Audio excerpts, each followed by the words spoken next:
Airing on offthehooksports.com, your home for real news, real opinions, and what really matters about Tennessee athletics. The Off the Hook podcast at offthehooksports.com or Facebook, YouTube, Twitter, or wherever you go for your favorite podcasts. Apple Podcasts, Spotify, Stitcher, Google Play, TuneIn, iHeart. Like, share, follow, subscribe. Off the Hook with Dave Hooker starts now.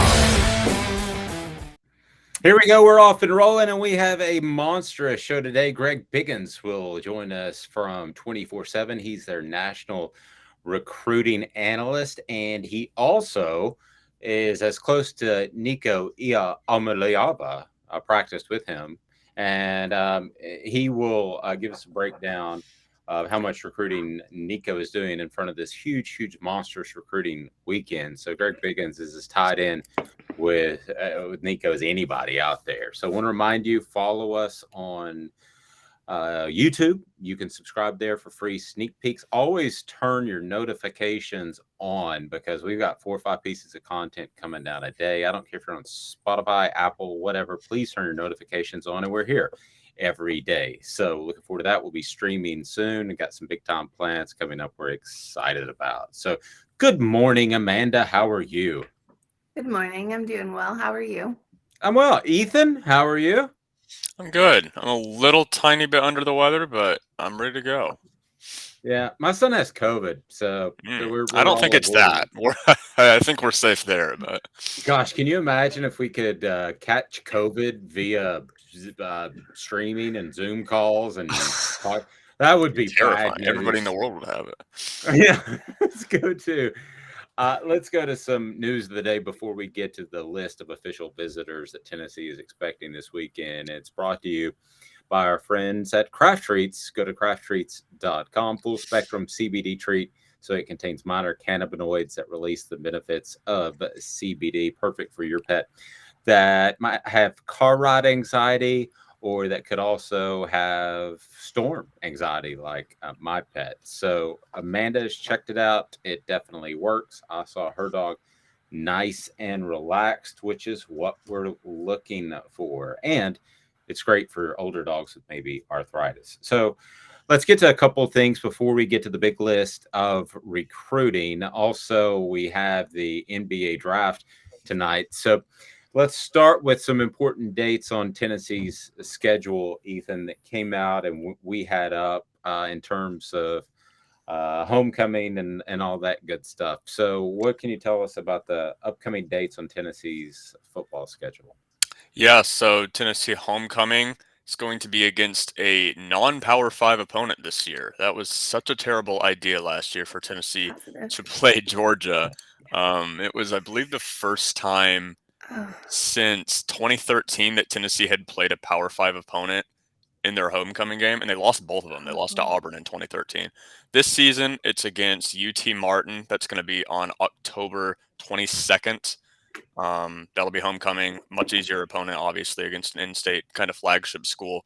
And then Salute to Service Day and Senior Day will be against Missouri, and that's going to be November 12th. All right. So good stuff. Yeah, you don't want Georgia as a homecoming opponent. I'm not sure whose idea that was, but I mean, they got to be thinking about some things. Or maybe it was like Dave Hart, and he was really optimistic. Like, oh, we're going to be crushing Georgia at this point. Yeah. No. How about I think it was an SEC thing because Alabama had Tennessee as their homecoming, and that's like not a thing. Yeah. No, and Tennessee was Alabama's homecoming.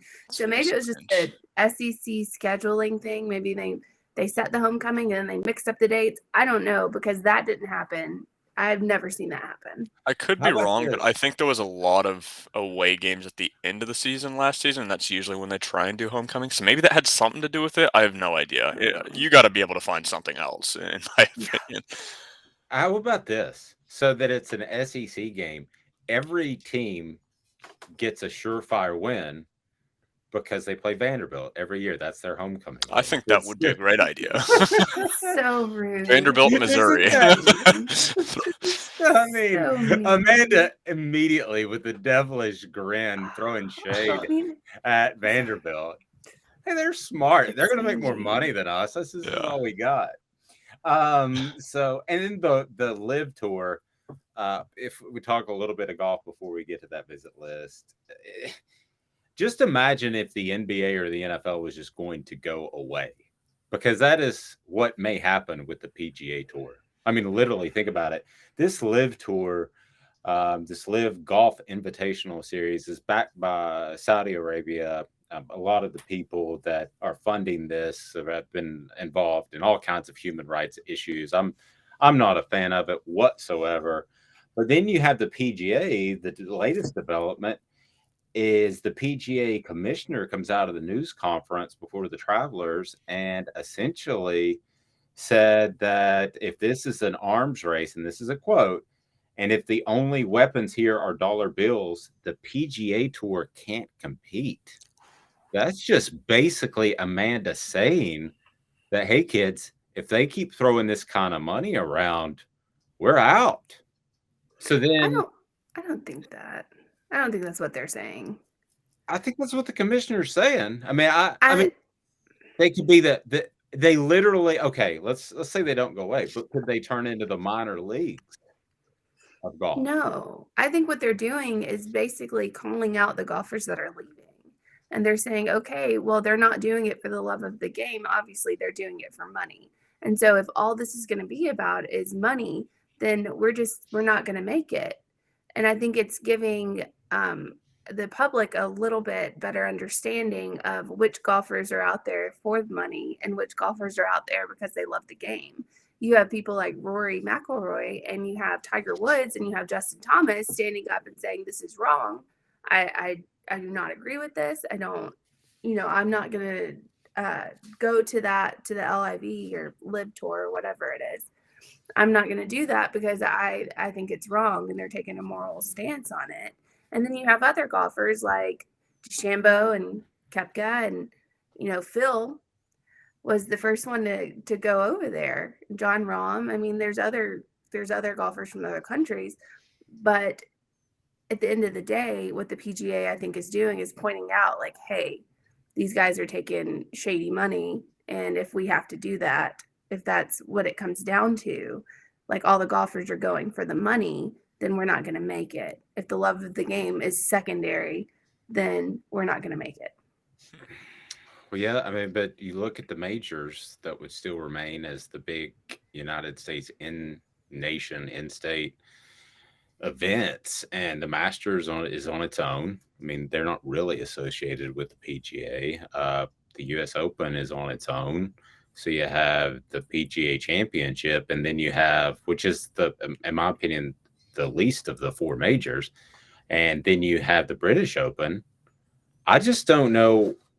Listen, I want everything to turn out right and the Live Tour not make it emotionally, but when I look at the dollars and cents of it, I'm having trouble figuring out how it works. So let's get to a poll question brought to you today by Big Orange Phillies. At Big Orange Phillies, they've got the quick bites if you're listening around lunch.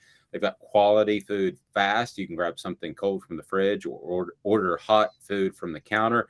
Casual shouldn't mean stale. Great taste is the name of the game, and they're doing that at Big Orange Phillies. So go ahead and stay a while with darts, billiards, live entertainment, and karaoke. Ethan Stone, our poll question today brought to you by Big Orange Phillies is? You said that we were going to use that one you said yesterday. Okay.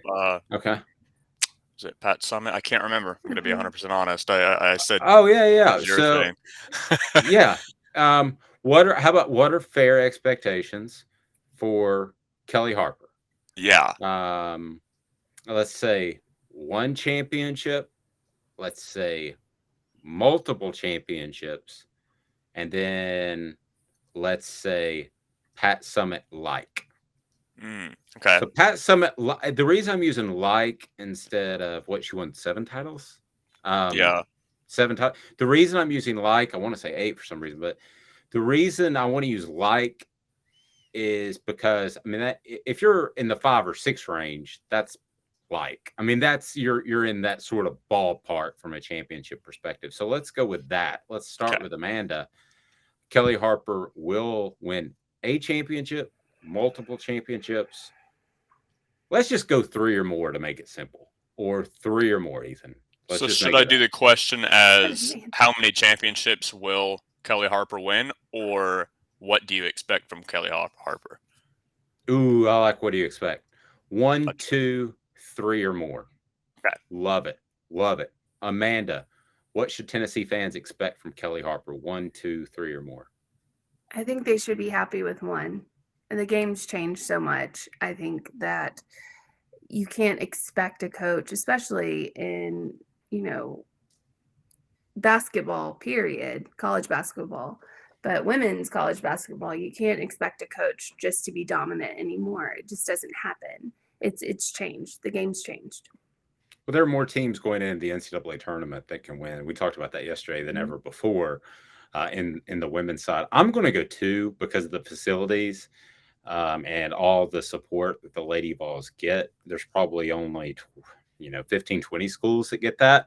And I think there are 15 or 20 schools, probably on average, more like 10, probably 8 to 10, that could actually win the NCAA tournament. So if she coaches a long time at Tennessee, I feel like that she should get 2. That would be my expectations. And she's recruiting well. Ethan, what do you think are fair expectations in our poll question brought to you by Big Orange Philly? I agree with Amanda. I think it kind of makes it hard to judge because of how great and how dominant Pat Summitt was. But I'd say 1. If Kelly Harper can get 1, the way that college basketball is going right now with Stanford, with Connecticut, South Carolina, what obviously Don Wilson is doing over there, that would be incredible if Kelly Harper could get 1 by the end of her tenure. I definitely wouldn't look back at her tenure and say it was a disaster if it was 1. I certainly wouldn't. I mean, you would never say that. If she coached 15 years at Tennessee, which I think there's a real chance of that, given her ties and given her ability, I would be surprised if she didn't win 2. If she coaches 15 years. It's talking Cruton. Now we're going to get to the list of Tennessee's prospects that will be in town this weekend, and it's brought to you by our friends at Zool Beer Company downtown. It is awesome, Amanda, with a panoramic view. It used to be a VW dealership. By the way, I saw somebody with a VW tattoo on their back recently. What? Strangest tattoo. And like somebody came up to me at the pool and said, hey man, does that dude have a VW tattoo? And I said, surely not. And I like made this weird walk around the pool to see. Sure enough, he has a VW tattoo right between his shoulder blades. He loves Volkswagen. Or he lost a bet. That's fair. Well, if I was going to get a beer company logo tattooed on me, it would be Zool Beer, Amanda. We can make a bet on that. Bet on the Tennessee-Alabama game. Loser gets a Zool Beer tattoo. Yeah, tell me what's going on. It's Zool. We have a lot of stuff happening there. We do have a festival coming up, and I believe it is the 22nd. It's the homecoming game. So it's Kill the Lights Festival. There's going to be, I think, over 40 craft breweries there represented. It's going to be huge. And I know tickets are on sale. I'm not sure if we sold out. We may have, but I'm not sure. But it's going to be a big deal. So it's going to be really exciting. And I can't wait to work it, honestly. It's fun. I never thought it would be, but it's people fun. can go to the website and buy the tickets, or how do they get a hold of tickets if they're still available? Zoolbeer.com, and go to the website. You can look at Instagram if follow us on Instagram. I think there's Facebook. So there's a lot of different ways to contact. Perfect. It's time for that list now of official visitors. We're talking Cruton. Talking Cruton. Am I right or am I right or am I right? Who's on Tennessee's board? The names you need to know exclusively on Off the Hook Sports with Dave Hooker. Well, one of the nation's top defensive prospects in the 2024 class is ready to check out the Vols 5-star edge rusher Jonathan Eccles out of IMG Academy in Bradenton, Florida. Posted Wednesday night on his Twitter account that he's scheduled to visit the Vols this weekend. That's news. It was already a big weekend before him, but that's very significant. And I know they lost out on Carnell Tate, but being involved with IMG is a good thing for Tennessee. So who is scheduled to come in. This is what I would call the Nico weekend, quite frankly, because he is recruiting for Tennessee based off people I talk to, unlike anyone else that I have seen before. I'm trying to think of an exception. And I'm sure they've been out there, but with social media more, that's what he's doing. So Nico Iamaleava will be in town. I'm getting better, along with Francis McGow from IMG Academy and Ethan Davis from Collins Hill. But let's go back to Francis. He's a 5-star offensive tackle. That'd be huge. Ethan Davis is a 4-star tight end from Sewanee, Georgia. Would obviously be a big pickup is Princeton Fant and our guy Jacob Warren, getting a little up there in age. Hunter Osborne out of Trussville, Alabama, is a defensive lineman, 4-star. We'll have more of a breakdown on these guys on offthehooksports.com later in the day, but also Jordan Matthews, cornerback out of Baton Rouge. Be interesting to see if Tennessee can pull that type of prospect out of Louisiana. I've always argued that Louisiana is the toughest state to pull a prospect from if LSU wants you. That includes Alabama and Florida for a number of reasons that we can get into at another time. Jeremiah Cobb, Montgomery Prep, a running back, a 4-star prospect, is scheduled to be in town. Jakeem Jackson, 4-star out of Kissimmee, Florida. Shemarad Umarov out of Denmark, but he's also out of Alpharetta, Georgia. And then Christian Conyer, South Warren out of Bowling Green. He's an athlete, 3-star. We get to some more 3-star kids. Nathan Leacock is a wide receiver from North Carolina. John Slaughter, a safety from South Haven, Mississippi. We have Jeremiah Tellender from Gainesville, Georgia. A linebacker, Tyree Weatherby, the linebacker from New Manchester in Douglasville, Georgia. So, quite a group. And then coming in tomorrow, I guess he couldn't catch the flight, Tamarian Parker, the defensive lineman from Phoenix City, Alabama. Out of that group, I'm curious, Ethan, what are some that stand out to you other than maybe, I mean, the obvious ones would be Nico. The obvious would be Francis McGow. They're both 5-star guys. And, then you got Ethan Davis that's coming in as a 4-star. Hunter Osborne's a 4-star. Matthews 4. Cobb 4. Jackson 4. Umarov 4. So out of those guys, or maybe even some of the 3-star guys, who stands out to you as, either could fall this weekend, A, or B, is a guy that maybe is a little underrated? I have a few notes before I start. One, it's Francis Mauigoa, not Malgoa. Also, Ethan Davis is already committed. He committed a while ago. I just wanted to clear that up because you said he hadn't committed yet. Ethan Davis has committed. And then Tamarian Parker just committed to Penn State. He said the other day he will be canceling his official visit, so he will not be on campus, I guess, tomorrow or Saturday. Tamarian Parker won't. He's already committed. With Ethan, with Ethan, I know he's committed. He had been committed for quite some time. But so if I misspoke, I apologize for that. But with Ethan Davis, from what you've heard about him in particular, do you see him as a step up athletically? Not knocking Jacob Warner, Princeton Fant, but a 4-star guy. Let's face it. I mean, that's higher rated than both those guys coming out of school. And then continue. My apologies for interrupting. Oh no, you're fine. I would.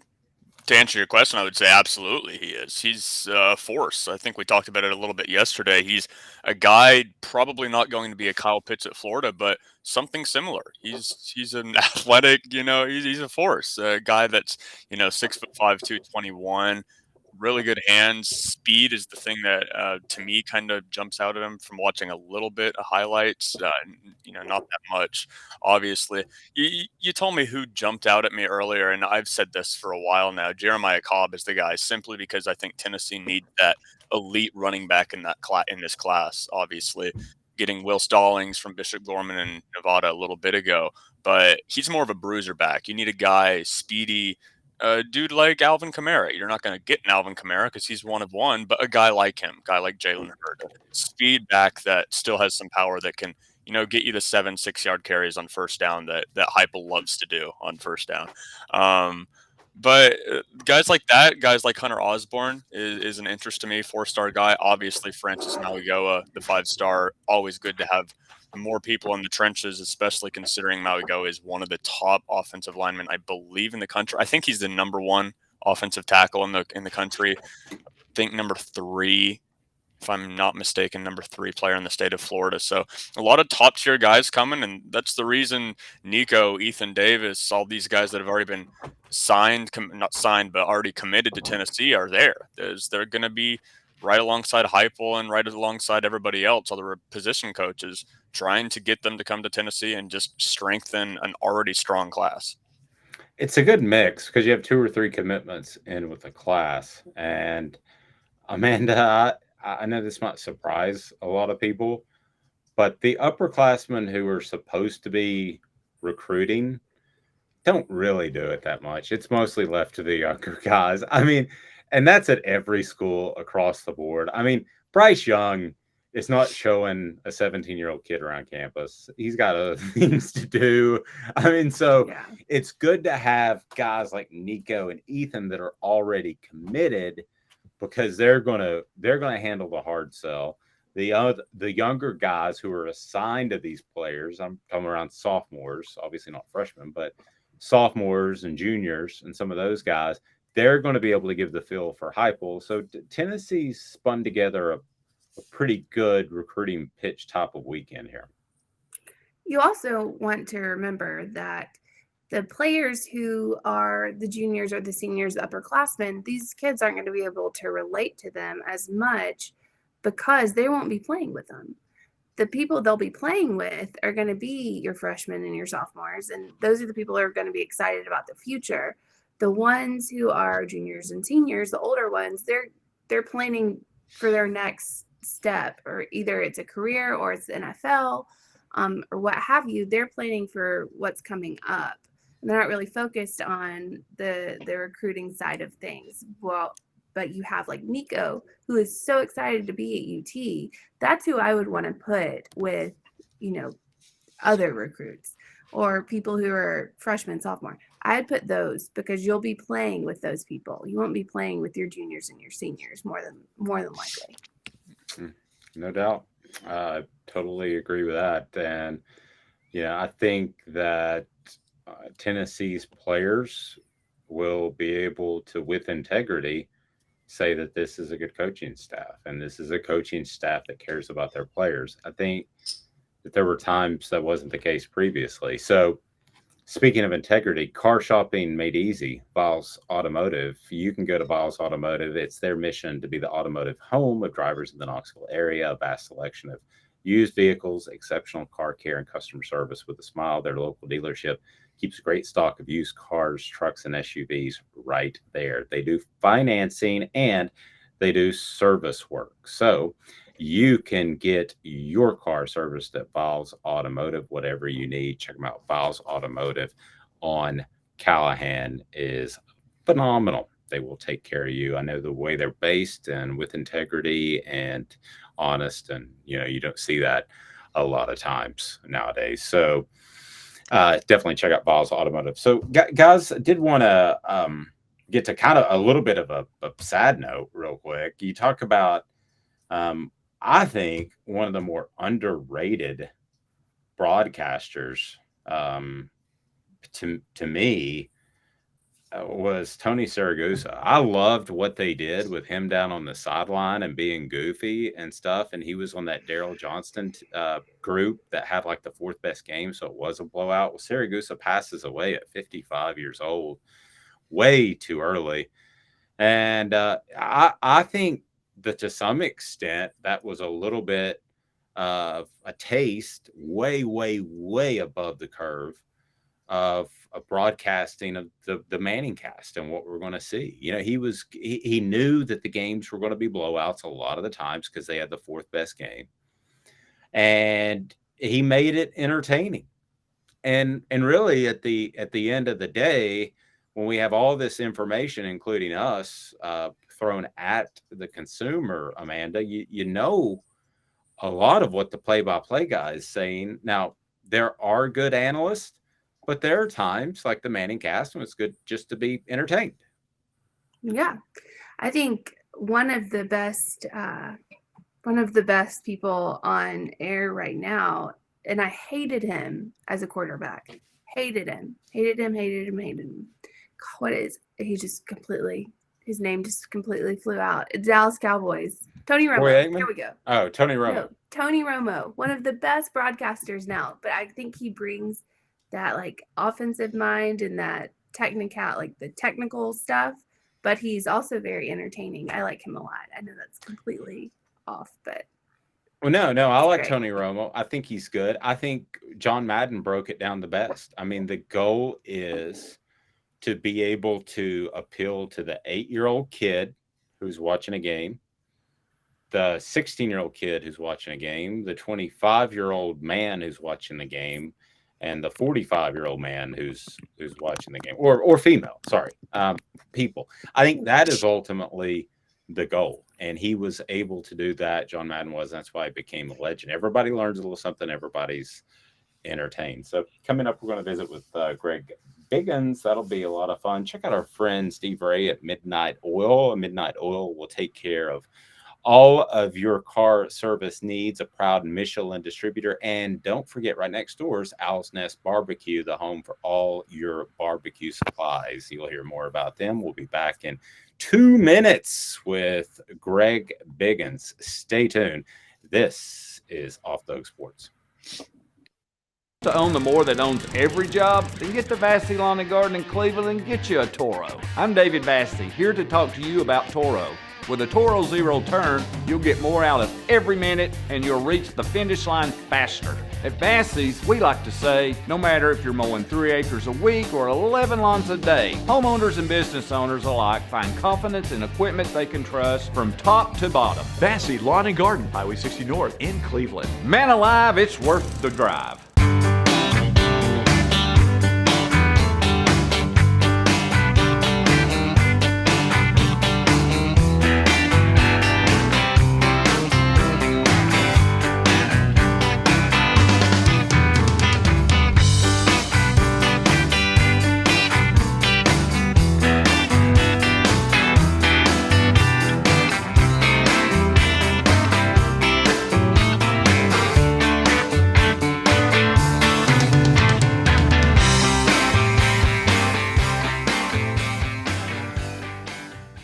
Hi, Mike Davis here with City Heating and Air, reminding you to always dare to compare. Our team provides quality local heating and air service, installation, and maintenance across East Tennessee. We use only the best equipment like American Standard Heating and Air Conditioning for your residential, new construction, or commercial needs. Honesty, dependability, and customer satisfaction have been the cornerstones of our business since 1961. City Heat and Air. Dare to compare. This is Owl's Nest Barbecue Supply, so come on in and see all the different rubs and sauces we have, plus the complete line of Green Mountain grills. Don't be overwhelmed. We have plenty of help so you can produce the best barbecue and amaze your family and friends. Barbecue is America's food. We'll do what we can to bring you all the best products. We're Owl's Nest Barbecue, where Chattanooga goes to grill. Welcome back. As I promised, joined by a very special guest. It is Greg Biggins of 24/7 Sports, and he knows Nico like nobody else. And I am going to say his last name here momentarily, but I am nervous in front of Greg. I'll be honest with you. I have stage fright, but I'm going to give it a shot, and I've gotten better. But Greg, first of all, how are you, sir? And kudos to the coverage on Nico. Thank you. You know what? Honestly, his last name is not that hard if you just put a little pause in it. It's Ia, Maliava, and then just kind of speed it up. Ia Maliava. Ia Maliava. So just slow it down and then speed it up. So it's Ia Maliava. Ia Maliava. There you go. No joke. I did that the whole way home coming back from the gym to interview you. In slow motion. Ia Maliava. There you go. I was doing it to myself. There's probably people that think I'm crazy in my car. Well, what's that guy doing talking to himself? Yeah. But anyway, we got DJ Uwe Ungalalele out here, Southern California. I mean, we got all kinds of names that we got to rehearse before we get them right. So you're not alone trying to rehearse those names. Oh, I'm working it. So let me ask you about Nico's entire recruitment. I want to kind of start there because I haven't had a chance to speak to you in a long, long time. But just kind of the battle that went on for him, and what do you think Tennessee did? We could throw out NIL money, and I'm sure that was a factor. But what do you think Tennessee did that separated themselves from the pack?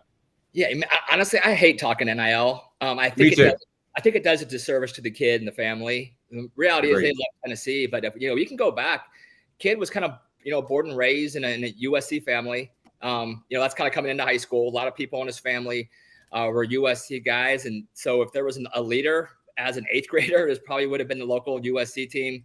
And when it came down to it, though, it probably came down to the final list of the schools. Alabama looked like they were in a pretty solid spot. I would say sophomore, junior year-ish. He took a visit there and loved it. Ohio State was a school he visited and loved. But the final two were probably Oregon and Tennessee. There was a time when we all thought Oregon, right? I'm not sure I had a crystal ball prediction. I'm not a huge fan of crystal balls, but I think I might have had one in for Oregon. But he took multiple trips to Tennessee, and he really loved it there, man. Just the fan support, the passionate fan base. But Josh Heupel, the offense, the quarterback development, Joey's the quarterback coach. All those things were kind of big factors. Opportunity to come in and play early. Again, people will say NIL, and let's be honest, he could have gotten NIL, money anywhere he wanted to go. You could see, Tennessee was different level of NIL, but just not even talking about that. I think he loved the opportunity to come and play for a head coach who's a quarterback and in an offensive system that he thought he could flourish in with plenty of receiver talent.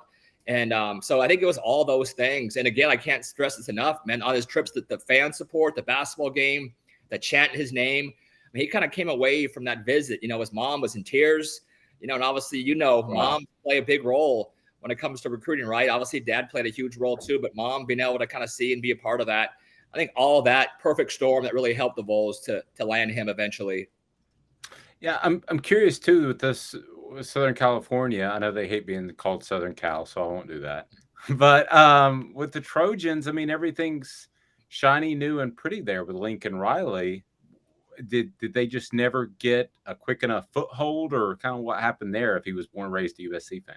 So what happened was obviously there was a coaching change. Lincoln Riley came in, and Malachi Nelson was already committed to Lincoln Riley at Oklahoma. So once Lincoln came over to USC, it was a no-brainer that Malachi would follow. I mean, again, USC was Malachi Nelson's childhood favorite school too. It was tough for him to leave home to go to Oklahoma to play for Lincoln. So when Lincoln came to USC, I mean, for him, it was the best of both worlds. It was playing for his dream school, for his dream head coach. So, once he committed to USC, USC's out of the equation. That kind of opened the door for other schools. UCLA was sort of an option for Nico for a little bit.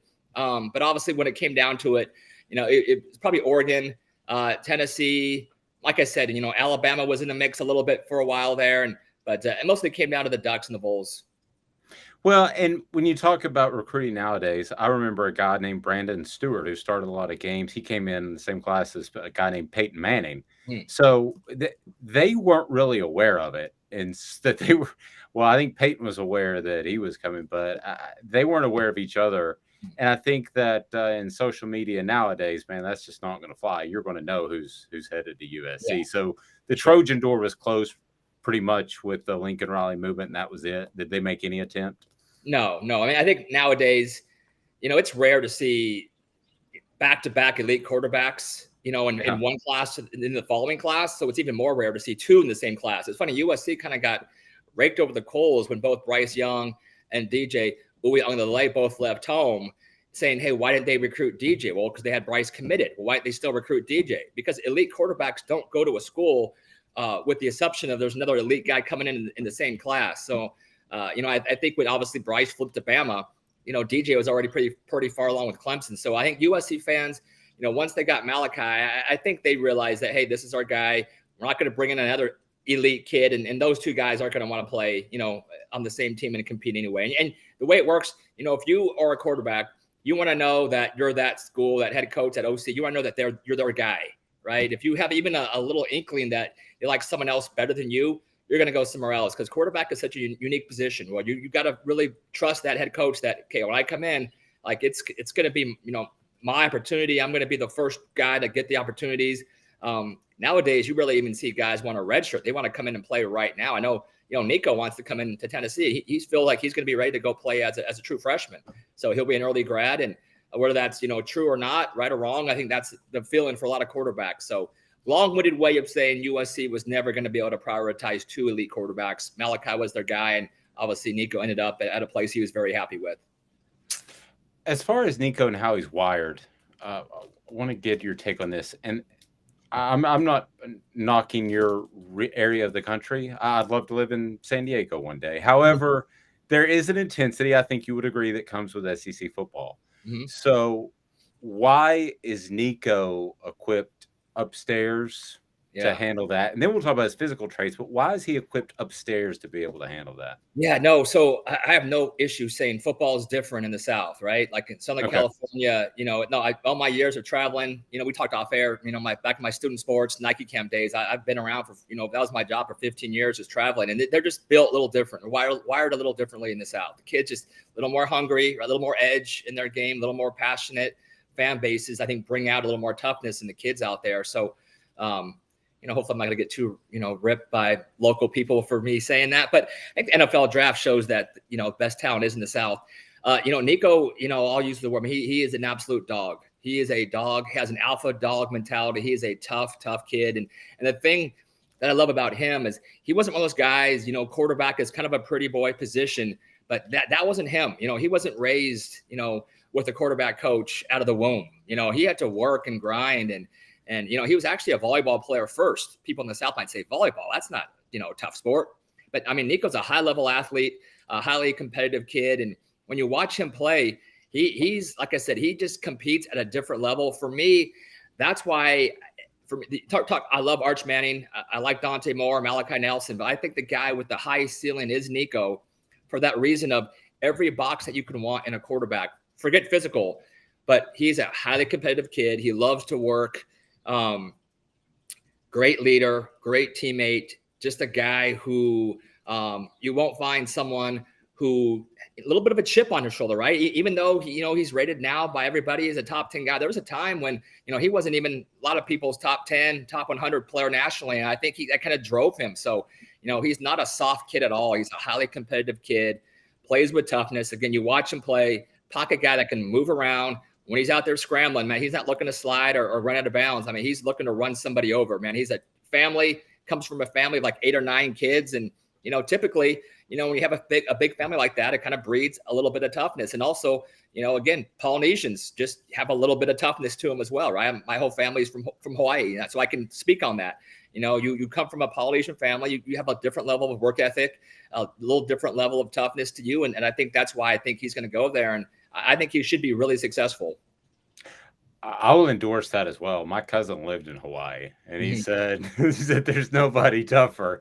And I was like, that's interesting. I learned something. So I'm never going to mess with Greg for sure. Don't mess with those. Yeah. I mean, you go to Hawaii and it's felt like, when I was growing up, we played wiffle ball, right? Or flag football in the streets. They fight. Like that's you can't drive down the street and you'll see 2 guys like literally boxing, and that's like their wiffle ball is those guys.